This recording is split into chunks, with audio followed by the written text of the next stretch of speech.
Well, I may not have the correct beer, but at least I have the correct jug, because this one's all about the boar. Cheers.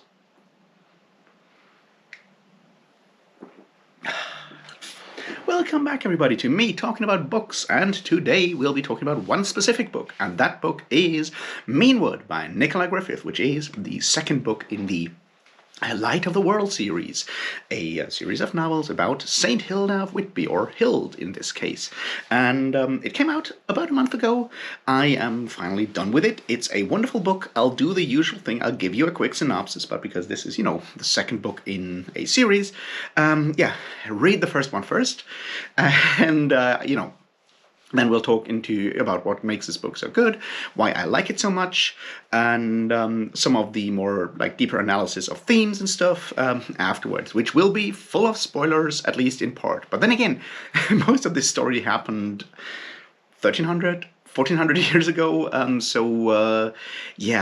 go read a history book. At least the battles are already all there, and we'll talk about that as well. So, with all that out of the way, let's get started.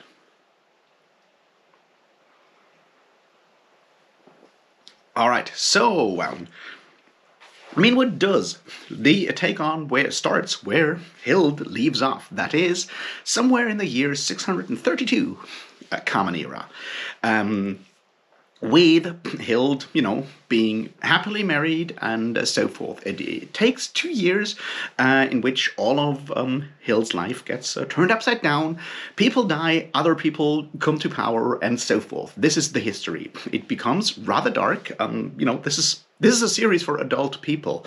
There will be stuff that may or may not trigger you. Be aware that if topics around pregnancy and child death are triggering to you, this may not be the book for you, so be aware of that. Beyond that, it does take 2 years and goes over them in very elaborate detail, following the same general tone that you may have come to know and love from Nicola Griffith, and it does change slightly in structure from the first book. This one is actually split into 3 books and 7 parts. So there are some subdivisions that are tied to certain aspects of Hild's life during that time. But in general, if you love the first book, you'll love this one. So I don't know, go read the first one immediately and then read the next one immediately after that, because I promise you, you want to know more about Hild and her life, and probably the best depiction of 7th century Britain you can get anywhere, at least when you look at fiction. So that's all I want to say about this in a, spoiler-free synopsis kind of thing. 2 years, from 632 to 634, or maybe it's 635, I'm not quite sure. It's roughly 2 years, and lots of stuff happening. Priests, kings, people dying, battles, also cats, lots of cats, or at least one cat a lot of times, and so forth. It's brilliant. So go read it, and let's talk about themes and stuff and why I think it's so brilliant. All right, so let's look at some things that I find are interesting and important here. The first part is, once again, because this is historical fiction, and a challenge with historical fiction. Now, the problem with historical fiction is, of course, if you insert a character or take a character from history and write about them, especially when you come into the eras of history where we have documents and stuff, you're kind of bound by historical evidence, which makes it very difficult to write this and satisfy everyone. I guess the 8th century, 7th century Britain is still fairly good, because as I said in the conversation about Hild, we don't have that much direct stuff about Hild in her life. But we do know, which king lived when, which king died when, which king came to power when, and so we do have a lot of stuff that you need to be able to weave your story into. And that brings us to a very important aspect. Lives are not stories. Despite what Joseph Campbell will make you think, or what you ever think yourself, because we like to tell our stories, lives do not follow specific forms. You don't have a hero's journey. You don't go through something dark and return a better person or something like that. Life doesn't follow those rules, which means that if you have these historical events, you need to make sure that your story is engaging while still, being true to the history. So you kind of need to be able to weave a narrative, a plot, have plot developments and character developments fit with the historical narrative. And that makes things sometimes a bit more difficult than if you have just a pure fiction story. And I think you can see part of this with Hild in this book. For example, and we'll go with spoilers now, Hild ends up in a monastery. We don't have any records of her having children in that regard. We know her mother, we know about the prophecy because that's something that Bede wrote down. But that means, as a writer, if you want to be true to historical fiction, you can't, to the historical record, you can't give her, a happy life in a family somewhere with husband and children and so forth, all the way until she decides to join a monastery, which is something that happens if you read, say, the Frankish history. You have a bunch of queens that decide to become nuns later on. That happens from time to time. But we don't have that for Hild, so sort of like every possible family needs to be either so unimportant that you can explain them away, or the lack of them in records away, or they need to be dead by the time Hild enters a monastery, which she has obviously not done at the end of this book. She's only 20 years old, and since she dies in the 680s, she's still got 50 years to live, which, good on her. So there's that. Once again, it does also not follow our sense of how a story should work, which leads us to these 2 years that we see here. And I think they are important, and Nicola Griffith handles the whole challenge with a lot of skill. See, here's the thing. We start the whole story with Edwin Overking dying in a battle. We know that he dies in that year because we have records. And we end the whole thing with Oswald becoming the new Overking in England. For that, once again, we do have a lot of records.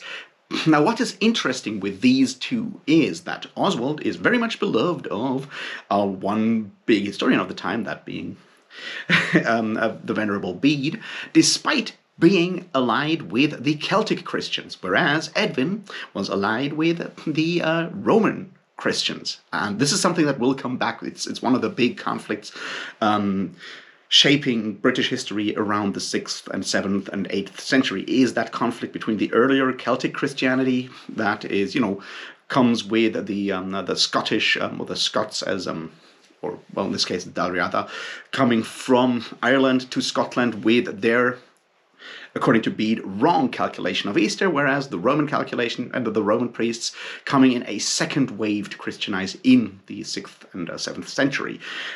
We have that conflict behind that. Now, there's obviously more going on. There are people falling back to a more pagan worship of Odin or local British deities that we don't know much about because we don't have that many records of those, of Celtic beliefs anywhere. So we have, those are the big two, like, starting and end point is the death of the king and the crowning of a new king that will usher in a time of, well, not peace, but because he's allied with Christianity and is a very openly Christian king, Oswald gets a lot of praise later on. He's actually sainted, and there's a bunch of miracles that his blood performs and so forth. But this would have to wait for a third Hild novel somewhere in the future, I assume. So we have those two things.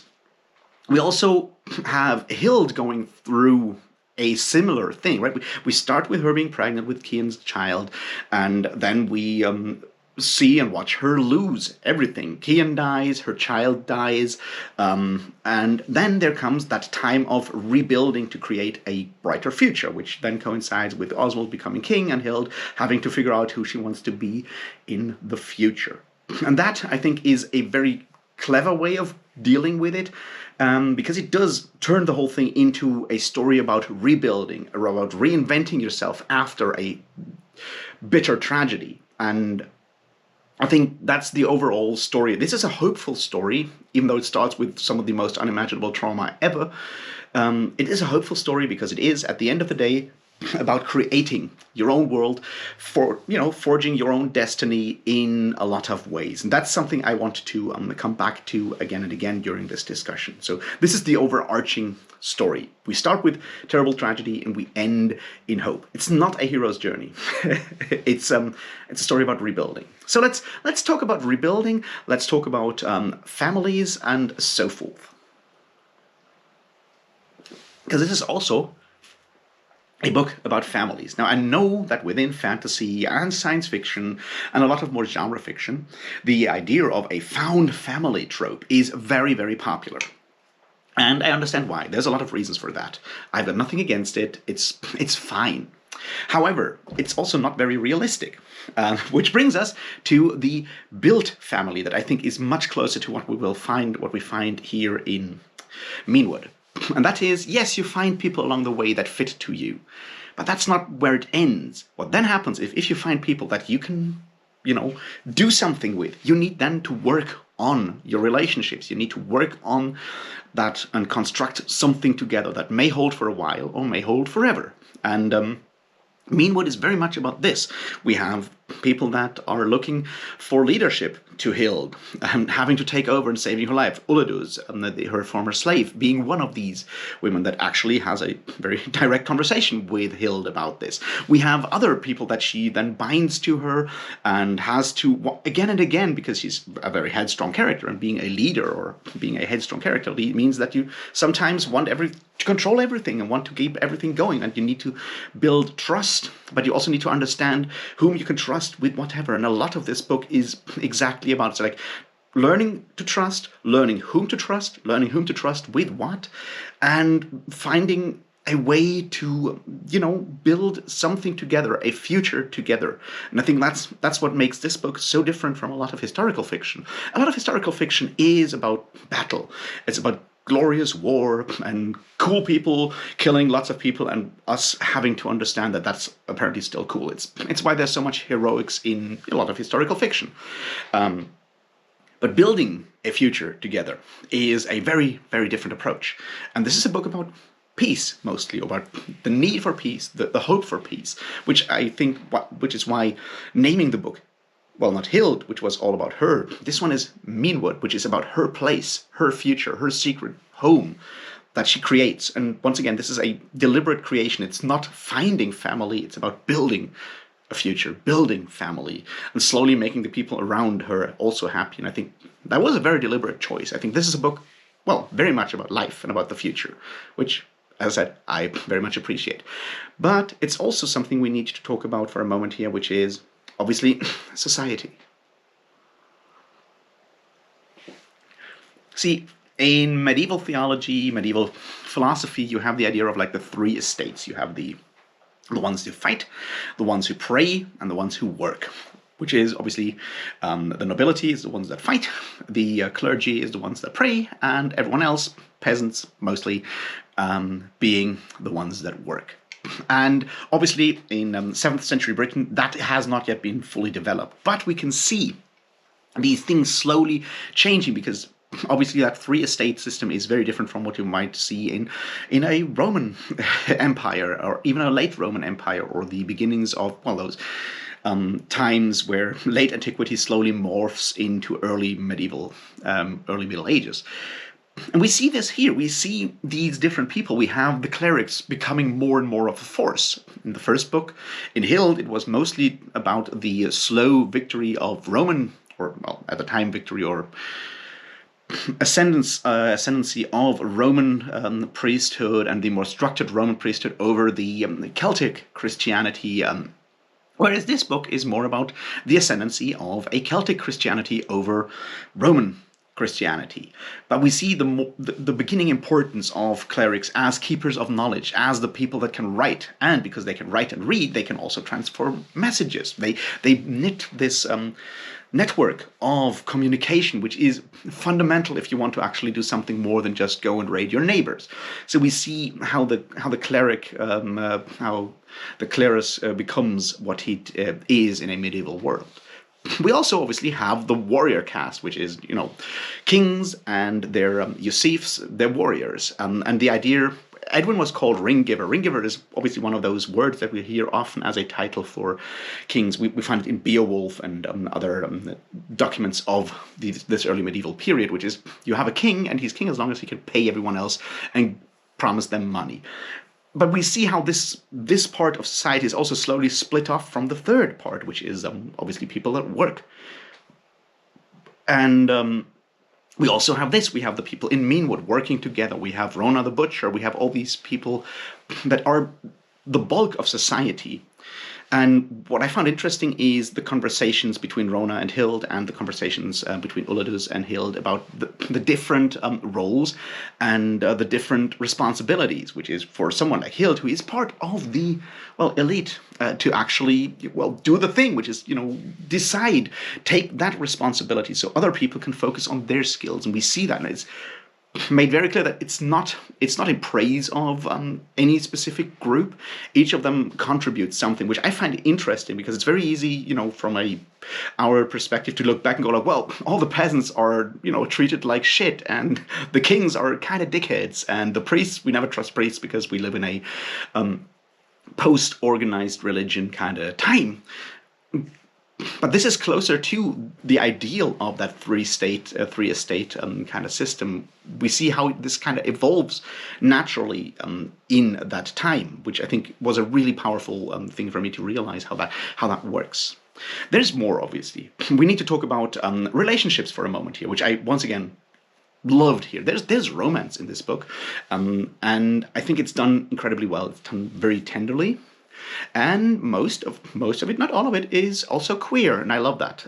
Now, obviously, I'm not a fan of romances. I'm not a target audience.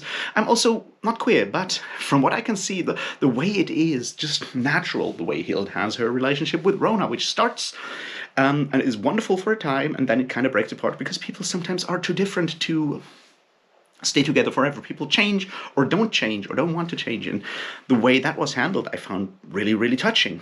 And at the same time, we have the gay romance, which we only see at the edges of the Deacon James with the Smith. It's like, yeah, that happens. And it's very, very, very normalized. I do very much appreciate that. Whereas we also obviously have, more heterosexual relationships between Begu and her boyfriend, her lover, Owinian, and all these other aspects. I loved how this book did not make it special. You know what I mean? It's very normalized, and that's something we don't find that often in, say, genre fiction, where we have a problem with talking about sexuality for all kinds of reasons. It's bad. Here, sexuality just happens. Here, abortion just happens. Although there's obviously also pain, and it acknowledges that. It's a book that describes life and portrays life in a way that life is, without people from the outside telling folks what to do and what not to do, which is important because a lot of these things we associate with Christianity or organized religion meddling, being incredibly homophobic, being incredibly anti-abortion and so forth, that's a newer development. It's something we find in the 11th, 12th century when these things become more codified. We have documentation from the 10th century of bishops being openly queer, being openly gay, and that's awesome. But it's important to understand that this changes at some point. And I love that Menewood is a book where all these things just happen. Life just happens in all its wonderful, different ways and possibilities. And I do really appreciate that, because it's something we rarely see in fantasy, we rarely see well done in fiction, in science fiction, and it's certainly something we can find more of in our genre fiction if it comes from, the more literary side of fiction. So there's that part, and I really appreciated that. There's another thing that I loved, which is music. See, music is important. Music has always been important, and we sometimes tend to forget how important sacral music was. The idea of having church music with the Deacon James and how it touches Hild in the first book, but how it's once again about building choirs and starting to sing, because singing is such an important time. We have obviously Hild using different bards to create different songs about her, as the lynx Cathlu, as the boar, and as the butcher bird, as all of these different animals, which she gets, nicknamed with.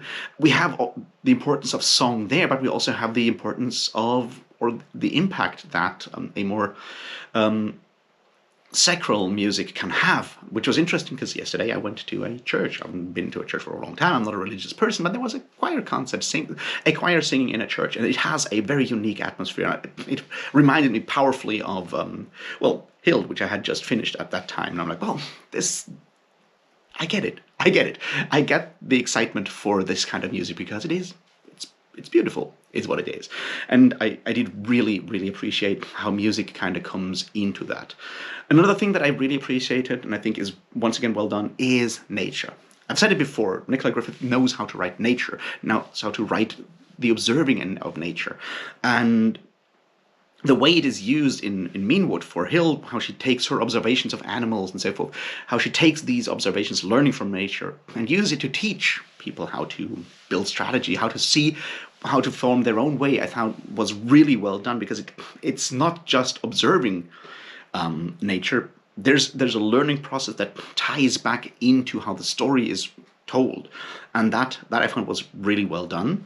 Once again, the idea that you observe nature and you learn from nature, and that gives you an advantage and may seem uncanny from time to time. Yeah, that's great. We see that explored in Spear, where Peredur obviously does have a almost supernatural awareness of nature, whereas Hild just is good at observing nature and taking her strategies from that. The way she, sees the hedgehog, I think it was a hedgehog again, although I love the fact that they're usually called hedge pigs. I love that. Sees the very deep channel, so Hild realizes how the weather, the storm, will actually make the rivers impassable. It was just incredibly well done, and showing that it's not just about describing trees in detail or animals in detail, which is lovely in itself, but how there's a meaning to that, and how being observant and building something out of it is just really important and powerful. And I did very much appreciate how these things were all tied together in this story.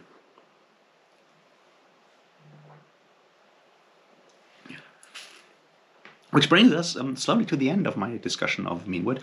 I think it's a darker, more mature work. It certainly deals with all the threats of a world, all the things that can happen, the trauma of, losing your child, losing your lover, but building new connections, and making this very much about an ongoing effort. The idea that you'll keep on remembering, you'll keep on suffering, but building new connections, finding new meaning, and turning that into a purpose, first to just, survive and keep on moving, but then once again, seeing how that gets rewarded by people following Hild, in this case, by people agreeing, joining in, having joy, bringing joy, giving joy, which is, at the end of the day, the idea of that built family, that built community. I think that's what makes this book stand out and makes it a more hopeful book than it might be when you look just at the content, the mere content. It's like, this is a hopeful book. It's about creating a future, and sometimes adapting and moving on and building a new future if the old one doesn't work out, and keeping moving. And that, as I said, is for me the strength of Menewood. Obviously, everything I said about the prose, about the general background, the way the historical elements are woven into this, the way the little details we have, the way the archaeological details of how to create, art, how to create cloth, how to make mead, all of this is obviously massively done. But it's that meaning, that underlying hope of the human spirit, of the human condition, being a constant rebuilding, a constant moving on, of creating our own meanings. And when near the end, when Hild finally realized that people don't follow her for her gold or her victory or her wisdom, but they follow her for her person, for caring, for actually trying to care and continuing to care, and having people around her that remind her to care from time to time. That, I felt, was done really well. Another thing that I found really interesting was, of course, the idea of power imbalances. There are power imbalances here, which is terrible, and you see that obviously in the conversations between Hild and Uladus, who was once her slave, and slavery discourse is complicated, but the idea that some power imbalances will always stay between you no matter what you do. Some things you can't fix. You just have to work around and, I don't know, be regretful about the things there will never be, because even though you may try as much as you will, some things can't be taken away. And I think that's one of the important lessons of this book, is to, take life as it is, make the best out of it, don't rely on others to do so for you, but also be willing to listen and to constantly question yourself. Also, I don't know, be nice to horses, be nice to cats, and be nice to foxes and other animals, because we live in nature, and that is an important aspect as well. So yeah, these are my thoughts on Menewood. Go read it if you haven't yet. It's definitely one of the best books that came out this year, in my opinion. I'm obviously highly qualified to say so. And yeah, have a good time. I'll see you in the next one. I'll talk about something else very soon. But for now, thanks for watching. Thanks for reading. Like, subscribe, do the things. I'll see you in the next one. Cheers.